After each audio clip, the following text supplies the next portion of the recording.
Okay, check it out. I'm going to show you how to produce an epic event that will be legendary and go on in live on in history. How to deliver excellent events no one will ever forget. In other words, my signature framework for producing legendary events. First, there is the event plane and the memory plane, and there's the event in the middle of it. So remember, there's floor plan, number 2, timeline, and then number 3, menu. So the other concept is, here is the event, here is the memory plane. We've got, and that's the mirror, that's the nostalgia, and then life begins when you step out of your comfort zone. And then based on that, there's the client path through time and space. That is the, let me just label these. This is, screw it, that's the event, and this is the memory plane.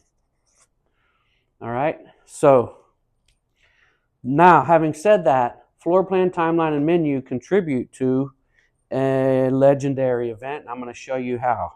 First, there is the energy and time. So this is, I'm going to label this energy, and I'm going to label this time. So, should have made it a lot bigger. But for now, I'm just going to label this energy and time. Then, since the audience goes through space and time into the crossover, into the event plane, through the event, which is this area right here, in between the event plane and the memory plane is the actual event. So now you have kind of the same thing on this timeline. You have the start of the event and the end of the event, everything leading up to the event, all the way back to the conception and birth of the idea of the event. And then there's the end, and then weeks, months, years, decades, generations, and then legendary. So then you need to keep in mind, this is the start, end. Again, audience flow through space and time.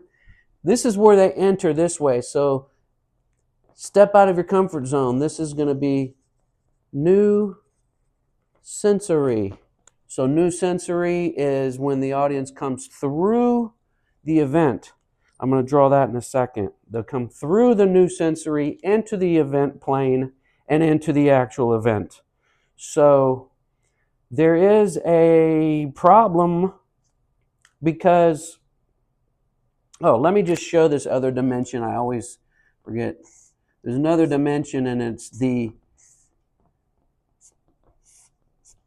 call this the vibe dimension. So then what happens is, attention span, microwave world, Norman Brown, 1966. Attention span, so it declines. So you've got their attention when they come in because it's new sensory, and then it's going to decline, it's going to decay over time.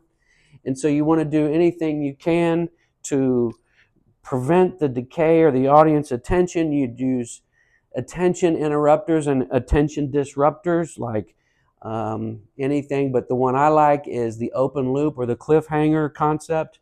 So what that means is, damsel in distress, hanging off a cliff. You got to tune in next time to see what happens. So keep the audience watching, keep the audience's attention. So let's just call this cliffhanger. That's what Roger likes to do, but I use other audience attention disruptors as well. unplug the DJ or turn off the lights or use a change in the music or a change in the lighting or a change in the setting or introduce here comes the cake or here comes the bride. It's something in the timeline or something on the menu. All of those things can grab the attention. They're attention grabbers is what they are. And then all the while you want to control the energy. So you want to build it into your timeline. So they come in with a certain level of energy, they being the audience, and then they're gonna hopefully you want to peak at the end. So they enter with the energy, and then they there's dinner time, then maybe there's the dance floor, and then maybe there's introduce some other elements, and then you want to peak at the end or just before the end. So there's two dots, and we can explore the just before the end or at the end. You want to leave them wanting more. Like at a concert, the audience is so enthused they want an encore. So you always want them leaving just a little more. Don't give them 100% satisfaction. So then what you want to do is this blue represents the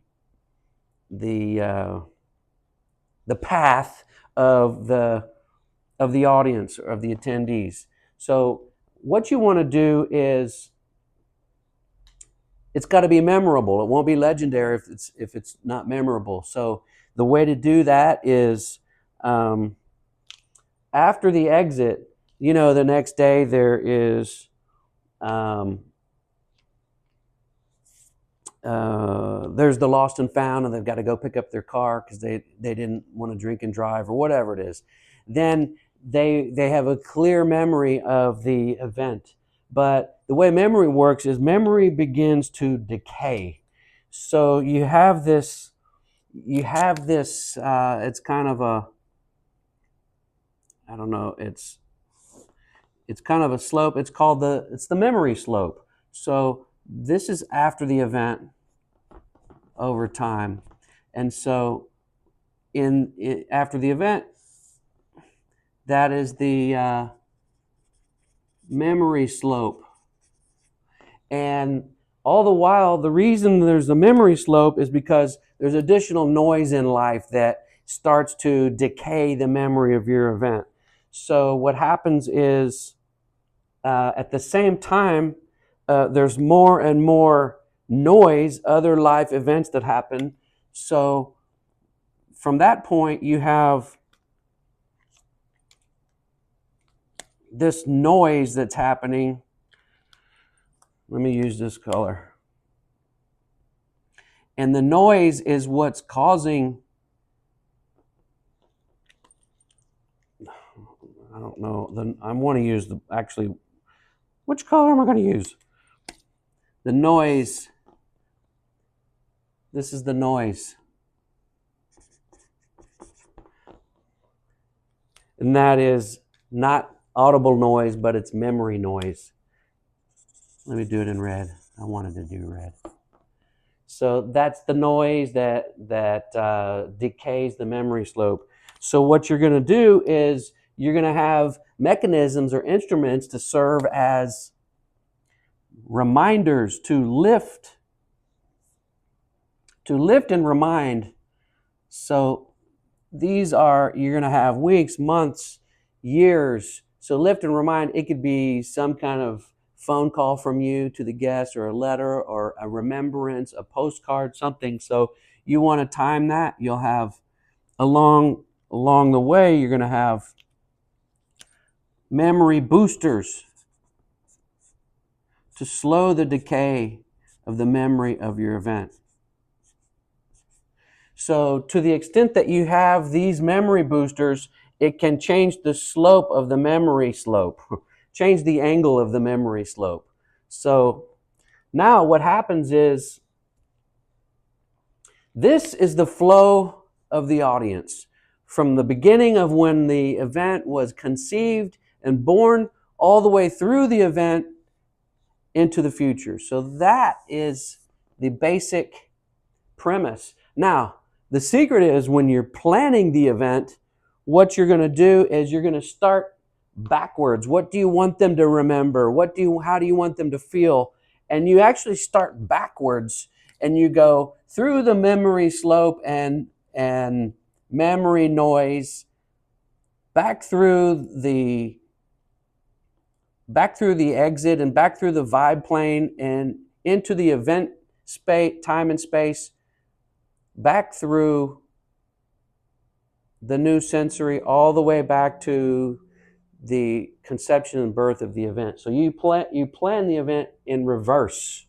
And so that's part of the formula and framework for how to produce legendary events that will go on and live on in history.